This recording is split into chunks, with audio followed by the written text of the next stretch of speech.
மா என்னம்மா? மா என்ன பண்ணிட்டு இருக்கீங்க? இதோ மிளகாய் சட்னி பண்ணிட்டு இருக்கேம்மா. வரமிளகாய் சட்னி. எப்படி? அதை பாரு, ஒரு தக்காளியை நறுக்கி போட்டிருக்கேன். கொஞ்சம் பெரிய தக்காளி என்னதுனால ஒரு தக்காளி நறுக்கி போட்டிருக்கேன். அப்புறம் கொஞ்சமா பூண்டு, ஒரு 10 பல் பூண்டு, அப்புறம் அதை போட்டுக்கலாம். அப்புறம் வரமிளகா ஒரு 10-15 போட்டிருக்கேன் காரத்துக்கு தகுந்த ஆமா. மாதிரி. அப்புறம் சின்ன வெங்காயம். ஓகே.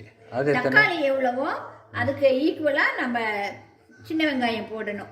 அப்புறம் பூண்டு ஒரு கைப்பிடி போட்டுக்கிட்டேன். அப்புறமா தக்காளி 1 போட்டிருக்கேன், பெருசா இருந்ததுனால. சின்னதா இருந்தா 2 போடலாம். ஓகேம்மா. இது எல்லாம் போட்டு இப்ப அரைச்சிட்டு வரேன். ஓகேம்மா. ஓகேம்மா, இப்போ என்ன பண்றது? எண்ணெய் ஒரு 4 ஸ்பூன் விட்டுருக்கேம்மா. அப்புறமா கடுகு போட்டிருக்கேன்.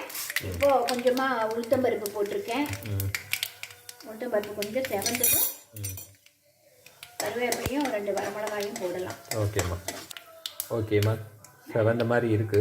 ஆமாம், கருவேப்பிலை போடுறேன். கருவேப்பிலையும் 2 வரமிளகாயும். அப்புறம் நம்ம அரைச்சி வச்சுருக்கோம்ல, இங்கே காமிங்க. வாவ், கலரே பார்க்க சூப்பராக இருக்கு. எனக்கு தான் காரம் சுருக்குன்னு வேணுமே. ஆமாம், அது அது கொஞ்சம் ஆயிடுச்சா? யா.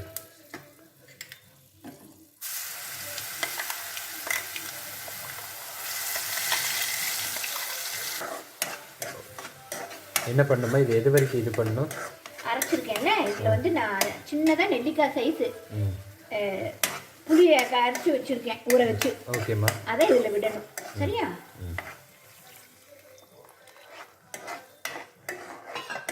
நல்லா பச்சை வாசனை போகிற வரைக்கும் கிளறணும். அப்படியே விடலாம். கொஞ்சம் உண்டுன்னு எண்ணெய் விட்டாதான், நல்லெண்ணெய் விட்டாதான் நல்லா இருக்கும். அப்போ தான் நல்லா இதாக வரும். நம்ம கொஞ்சம் இப்போ உப்பு போட்டுக்கலாம். உப்பு போடுறேன். எதுக்கு கல்லுப்பு போடுறீங்க? பவுடர் உப்பு போட்டால் சீக்கிரம் கரைஞ்சிரும்ல? இல்லை, கல்லுப்பு தான் நம்ம சமையலுக்கு போடணும். அதுதான் டேஸ்ட்டு கொடுக்கும். ஓகேம்மா. இது கொஞ்சம் நல்லா வணங்கட்டும்.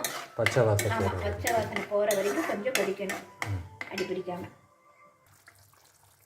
வாசனை சூப்பராக இருக்கேம்மா. ஆமாம், பூண்டெல்லாம் போட்டிருக்கோம்ல. இங்கே பாரு, எண்ணெய் எல்லாம் பிரிஞ்சு வந்துருக்கு. நல்லா பச்சை வாசனை போயிடுச்சு. இப்போ வரமிளகாய் சட்னி ரெடி ஆயாச்சு.